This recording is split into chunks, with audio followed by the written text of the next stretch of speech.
श्री परमात्मने नमः।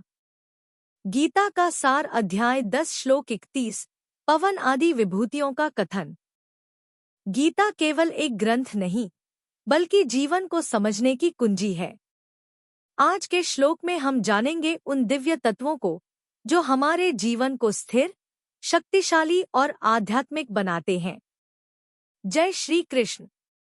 स्वागत है आपका गीता का सार जगत का सार में।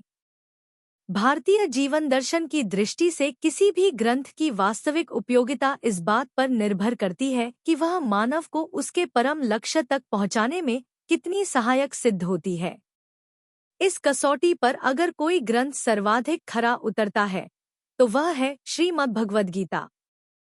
यह न केवल हमें जीवन जीने की कला सिखाती है बल्कि आत्मा की मुक्ति का मार्ग भी प्रशस्त करती है।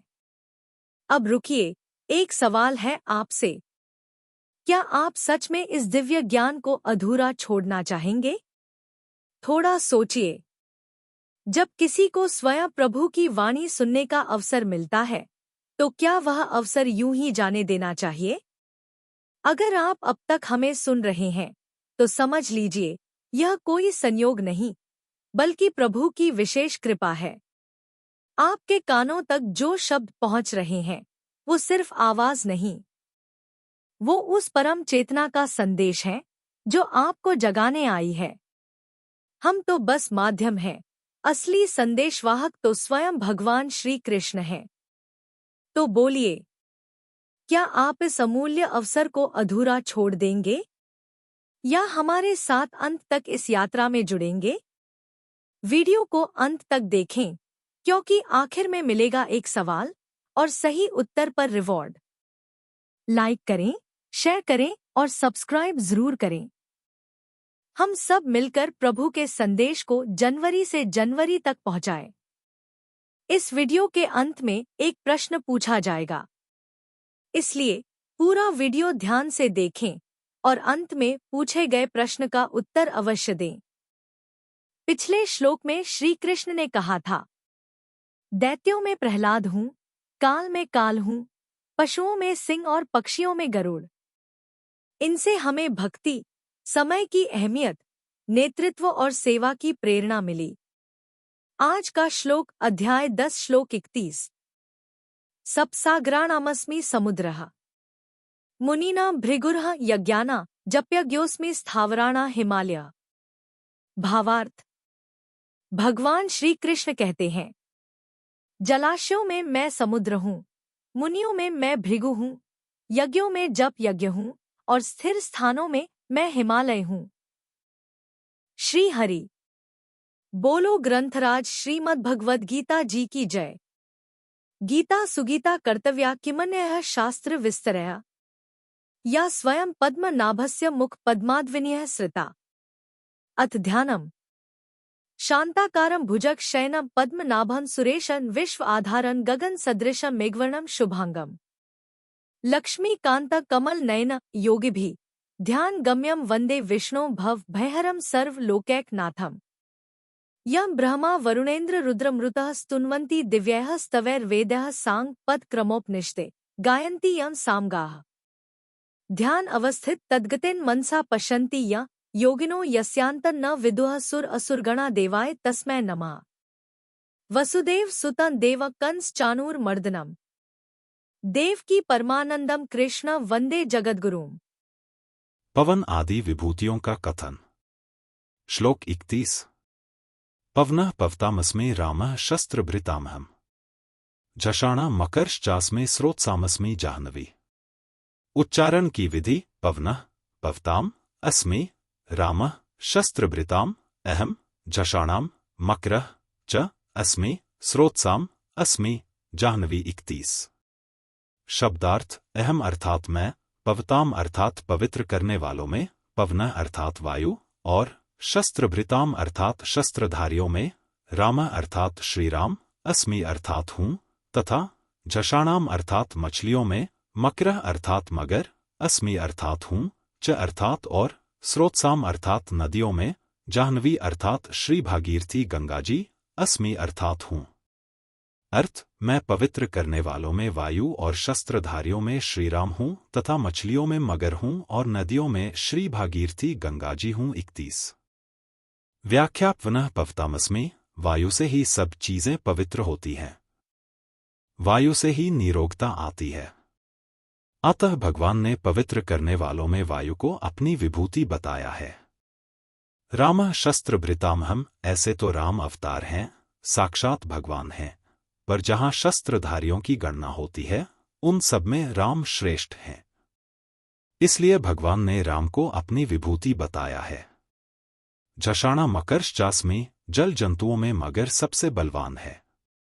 इसलिए जलचरों में मगर को भगवान ने अपनी विभूति बताया है। स्रोतसामस्मि जाह्नवी, प्रवाह रूप से बहने वाले जितने भी नद, नदी, नाले, झरने हैं उन सब में गंगाजी श्रेष्ठ हैं। ये भगवान की खास चरणोदक हैं। गंगाजी अपने दर्शन, स्पर्श आदि से दुनिया का उद्धार करने वाली हैं। मरे हुए मनुष्यों की अस्थियां गंगाजी में डालने से उनकी सद्गति हो जाती है। इसलिए भगवान ने इनको अपनी विभूति बताया है। वास्तव में इन विभूतियों की मुख्यता न मानकर भगवान की ही मुख्यता माननी चाहिए, कारण कि इन सब में जो विशेषता महत्ता देखने में आती है वह भगवान से ही आई है। 17वें श्लोक में अर्जुन के 2 प्रश्न थे। पहला, भगवान को जानने का, मैं आपको कैसे जानूं, और दूसरा, जानने के उपाय का, किन किन भावों में मैं आपका चिंतन करूं। इन दोनों में से उपाय तो है विभूतियों में भगवान का चिंतन करना, और उस चिंतन का फल, परिणाम, होगा सब विभूतियों के मूल में भगवान को तत्व से जानना। जैसे शस्त्रधारियों में श्रीराम को और वृष्णियों में वासुदेव, अपने को भगवान ने अपनी विभूति बताया। यह तो उस समुदाय में विभूति रूप से श्रीराम का और वासुदेव का चिंतन करने के लिए बताया, और उनके चिंतन का फल होगा श्रीराम को और वासुदेव को तत्व से भगवान जान जाना। यह चिंतन करना और भगवान को तत्व से जानना सभी विभूतियों के विषय में समझना चाहिए। संसार में जहाँ कहीं भी जो कुछ विशेषता, विलक्षणता, सुंदरता दिखती है उसको वस्तु व्यक्ति की मानने से फंसावट होती है, अर्थात मनुष्य उस विशेषता आदि को संसार की मानकर उसमें फंस जाता है। इसलिए भगवान ने यहाँ मनुष्य मात्र के लिए यह बताया है कि तुम लोग उस विशेषता, सुंदरता आदि को वस्तु व्यक्ति की मत मानो, प्रत्युत मेरी और मेरे से ही आई हुई मानो। ऐसा मानकर मेरा चिंतन करोगे तो तुम्हारा संसार का चिंतन तो छूट जाएगा और उस जगह मैं आ जाऊंगा। इसका परिणाम यह होगा कि तुम लोग मेरे को तत्व से जान जाओगे।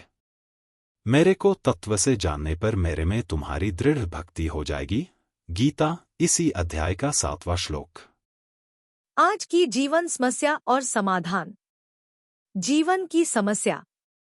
आज के युग में हम विचलित, अधीर और शोर में खोए हुए हैं। हमारी साधना, मन की शांति और संकल्प शक्ति कमजोर होती जा रही है। समाधान इस श्लोक से। समुद्र हमें सिखाता है धैर्य और गहराई। भृगु मुनि सिखाते हैं तप और साधना। जप यज्ञ हमें देता है मन की एकाग्रता। हिमालय प्रतीक है स्थिरता और ऊंचाई का।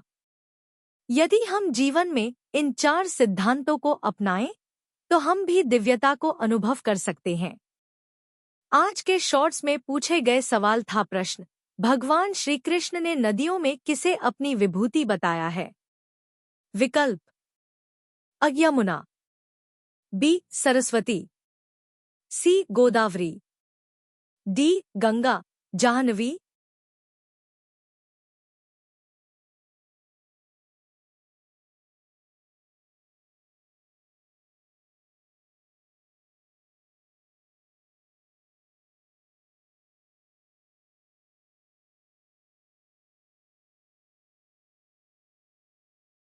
आज के शॉर्ट्स में पूछे गए सवाल का सही उत्तर है। सही उत्तर है डी गंगा जाह्नवी। गंगा को जाह्नवी इसलिए कहते हैं क्योंकि वह ऋषि जाह्नू के आश्रम से होकर निकली थी। गंगा जीवनदायिनी, पाप नाशिनी और मोक्षदायिनी है, इसलिए भगवान स्वयं को नदियों में जाह्नवी कहते हैं।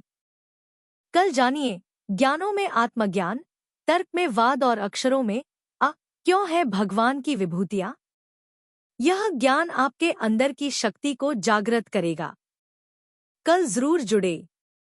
अगर आप हमारे ज्ञान से प्रेरित होकर श्रीमद् भगवद गीता का सार और दैनिक जीवन में उपयोग सीखना चाहते हैं तो नीचे दिए लिंक से पढ़ें ये पुस्तकें। Wooden holy book stand box, Shrimad Bhagavad Gita Hindi टीका के साथ, मोटे अक्षर, speaking Bhagavad Gita in 16 languages, Shrimad Bhagavad Gita Tattvavivechani Hindi टीका पैडछेड़ अन्वाया सहित। हर दिन हम गीता के एक नए श्लोक की गहराई से व्याख्या करते हैं जिससे आपको आध्यात्मिक और व्यावहारिक जीवन में मार्गदर्शन मिले। कमेंट करें और अपने अनुभव साझा करें। क्या आपने कभी गीता से किसी समस्या का समाधान पाया है? कहते हैं कि अगर आप किसी समस्या से गुजर रहे हैं तो श्रीमद् भगवद गीता का चमत्कारिक प्रभाव यही है कि प्रभु जी का नाम लेकर कोई भी पृष्ठ खोलें और उसके दाहिने पृष्ठ पर जो पहली पंक्ति होगी वही आपकी समस्या का समाधान होगी। क्या आपने कभी इसे आजमाया है? अगर हाँ, तो हमें बताएं कि आज आपने कौन सा श्लोक पढ़ा और उससे क्या सीखा। कमेंट करें और अपने अनुभव हमारे साथ साझा करें। हो सकता है कि आपका अनुभव किसी और के लिए मार्गदर्शन बन जाए। चैनल को सब्सक्राइब करें और बेल आइकन दबाएं। यदि आप इस दिव्य यात्रा का हिस्सा बनना चाहते हैं तो तुरंत चैनल को सब्सक्राइब करें और नोटिफिकेशन ऑन करें। आपका समर्थन हमें प्रेरित करता है कि हम गीता के इस अद्भुत ज्ञान को हर घर तक पहुंचा सकें। अगर आज का श्लोक आपके मन को छू गया हो तो वीडियो लाइक करें, 2 लोगों को शेयर करें और कमेंट में अपना उत्तर जरूर लिखें। हर दिन सीखते रहिए। गीता कहती है, जो अपने मन को जीतता है वह स्वयं भगवान से जुड़ जाता है। जय श्री कृष्ण। मिलते हैं अगले वीडियो में। तब तक के लिए श्री कृष्ण के आशीर्वाद से जीवन में सकारात्मक बदलाव लाएं और गीता ज्ञान को अपनाएं। जय श्री कृष्ण। हर हर गीता, हर घर गीता।